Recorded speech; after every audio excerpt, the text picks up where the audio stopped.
یہ ایک لڑکی کی کہانی ہے جس کی عمر 34 سال ہے۔ اس کی شادی کو دیر ہو چکی ہے۔ 34 سال کی عمر میں بھی اس کی شادی نہیں ہوئی تھی، اور پھر آخرکار کوئی سامنے آیا۔ وہ یقیناً بہت خوش تھی۔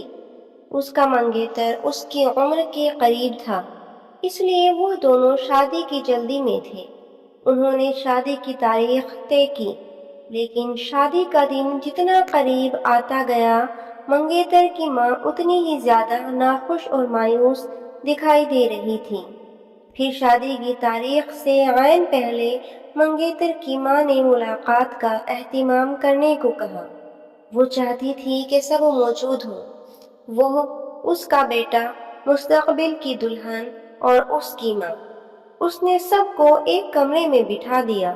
پھر اس نے ایک ایسا کام کیا جس نے دل توڑ دیا۔ جب وہ سب کمرے میں بیٹھے تھے، اس نے ہونے والی دلہن سے کہا، میں نے آپ کی شناخت ابھی تک نہیں دیکھی، کیا آپ مجھے دکھا سکتے ہیں؟ لڑکی سمجھ نہیں پائی۔ اس نے ماں سے پوچھا، کوئی مسئلہ ہے؟ منگیتر کی ماں نے اس سے کہا، میں بس اسے دیکھنا چاہتی ہوں۔ لڑکی نے اسے اپنی شناخت دی۔ منگیتر کی ماں نے تاریخ پیدائش پڑھی، اس پر نشان لگایا۔ پھر اس نے کہا، اوہ، کیا آپ کی عمر 34 سال ہے؟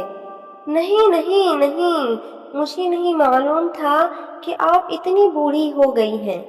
میں چاہتی ہوں کہ میرا بیٹا 5 سال چھوٹی بیٹی سے شادی کرے، اور 34 سالہ عورت سے نہیں، کیونکہ چھوٹے بچے پیدا کرنا چاہتی ہوں۔ مجھے یقین نہیں ہے کہ آپ اپنی اس عمر میں حاملہ ہو جائیں گی۔ پھر وہ اپنے بیٹے کو لے کر چلی گئی۔ اس کا بیٹا ایک لفظ کہے بغیر ماں کے پیچھے پیچھے چلا گیا۔ اپنے والدین کی بات ماننے کا مطلب یہ نہیں کہ ہم ناانصافی کو قبول کریں یا دل توڑنے کے لیے قبول کریں۔ بیٹے کو اس سے بہتر رد عمل کی اس حالت میں ضرورت تھی، لیکن وہ اپنی ماں کے پیچھے چلا اور وہ سب چلے گئے۔ غریب لڑکی ڈپریشن میں داخل ہو گئی، سنگین ڈپریشن۔ وہ کافی دن تک ڈپریشن کا شکار رہی۔ پھر اس نے عمرہ پر جانے کا فیصلہ کیا، چنانچہ وہ عمرہ کرنے چلی گئی۔ وہ بہت روئی، بہت دعائیں کی۔ اس نے قرآن مجید کی اس آیت کو بہت بار دہرایا جس میں کہا گیا ہے کہ اللہ کی رحمت سے مایوس نہ ہو۔ پھر وہ عمرہ سے فارغ ہو گئی اور گھر کے لیے چل پڑی۔ جب وہ جہاز سے اتر رہی تھی، پیکنگ کرنا چاہتی تھی، تب ایک آدمی اس کی مدد کے لیے آیا۔ اسے لگا کہ وہ بہت شائستہ ہے۔ اس نے اپنا بیگ اٹھایا اور پھر چلی گئی۔ ہوائی اڈے سے باہر نکلتے ہوئے اس نے اپنی بہن اور اس کی بہن کے شوہر، یعنی اپنے بہنوئی کو پایا، جو اس کے انتظار میں گاڑی لے کر آئے تھے۔ تب بہن کے شوہر نے کہا، تھوڑا انتظار کرو، کیونکہ میرا ایک دوست اسی فلائٹ میں تھا، ہم اسے بھی چھوڑ دیں گے۔ اور یہ دوست کون تھا؟ یہ وہ شخص تھا جس نے محترمہ کی سوٹ کیس میں مدد کی تھی۔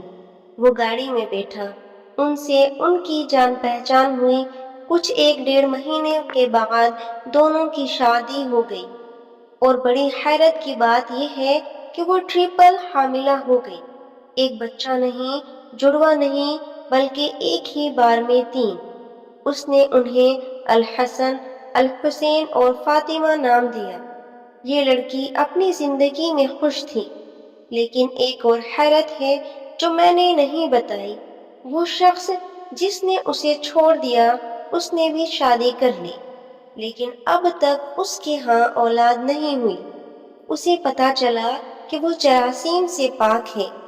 لوگوں کے دل مت توڑو، کیونکہ اللہ سبحانہ و تعالی بہترین بدلہ لینے والا ہے، اور اللہ سبحانہ و تعالی کی رحمت سے کبھی مایوس نہ ہو۔ اللہ تعالی ہی فضل عطا کرنے والا ہے، اس کی شہرت اور نام ہمیشہ بلند رہے گا۔ کہانی پسند آئی ہو تو ہمارے چینل کو سبسکرائب کریں اور بیل نوٹیفیکیشن کو ضرور پریس کریں۔